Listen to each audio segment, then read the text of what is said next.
Okay, guys, today I want to talk about Guinea-Bissau and lessons that African leaders can learn from the incident. Okay, so Guinea-Bissau had election recently, but the election was inconclusive because the two major contenders declared themselves winners even before the election was announced.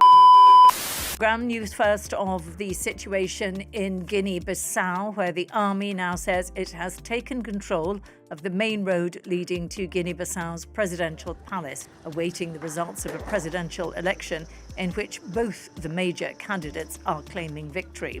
As a result of this, the military took over government and suspended democracy.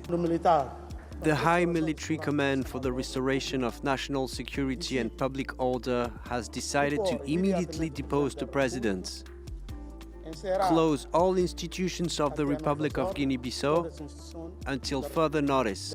I ask at this point, is the solution the suspension of democracy? If you say yes, are you agreeing that the problem is democracy? Because I'm asking this question because, in my opinion, I think that the problem of Africa or African governments is not democracy, but the problem is African leaders who have refused to behave well, to offer good governance, but they want to remain in power for life. And therefore, they are doing everything possible to capture the states, to capture all the state apparatus and state infrastructure, including our service chiefs. And I'm not specifically talking about Nigeria, but I'm talking about Africa as a continent. When you come to power, the best protection that you can offer yourself is good governance. I just heard this from my respected elder, Charles Abuki. No matter how you protect yourself, the greatest protection you have as a president is good governance. It is the love of the people, not your manipulation. Good governance is the best protection that you can offer yourself. Imagine the president of Guinea-Bissau. Military took over the government, despite the fact that he has been in control of the heads of military. But the heads of military could not save him from this brouhaha. So, lessons to our leaders in Africa, lessons to the president of Nigeria: offer good governance. Nigerians, for example, are nice people. They are not asking for too much. Offer good governance. Stop capturing the states. It will not take us to anywhere. It is better for somebody to end well than to start well or not start well and still not end well.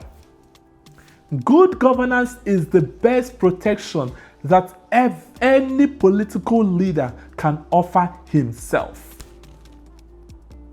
So, if the president of Guinea, for example, because from what I heard, something similar to what is happening in Nigeria happened in Guinea. He was destabilizing opposition parties. He was destroying opposition, weakening opposition, and thinking that he is clearing the coast for himself. He was, in the bed with service chiefs, with heads of military, thinking that all these things will give him the opportunity to remain the president even after he was supposed to leave. But at the end of the day, see what is happening in Guinea-Bissau today. My brother, my sister, if you are clamoring for any political position in your life, in any country, please bear in mind that the best protection you can offer yourself is good governance. Do the right thing even when it is painful. Adhere to the rule of law even when it doesn't favor you. Goodluck Jonathan conceded to Muhammadu Buhari And now, Goodluck Jonathan is ending his life and his political career excellently well. Why must we believe that we must allow crisis, violence, vote buying, vote snatching to take over during elections? Elections are not do or die, my people. An election is not the test of popularity. There are so many reasons why you may not be voted in power. Yes, not necessarily because you are incompetent, not necessarily because you don't know how to do it, not necessarily because you are weak, but because of some factors. It could mean people's choice. Take for instance, if you own a company, you want to hire a director of that company. There are so many criteria, among which include your professional qualification, your lived experiences, diversity, principles, and different reasons why you may decide to choose among excellent candidates that did excellently well during the interview. You will choose one. And it doesn't mean that the person that was not chosen wasn't good. Yes. So, my dear leaders, African leaders, when people say step aside, it doesn't mean that you are bad. Use Goodluck Jonathan as example.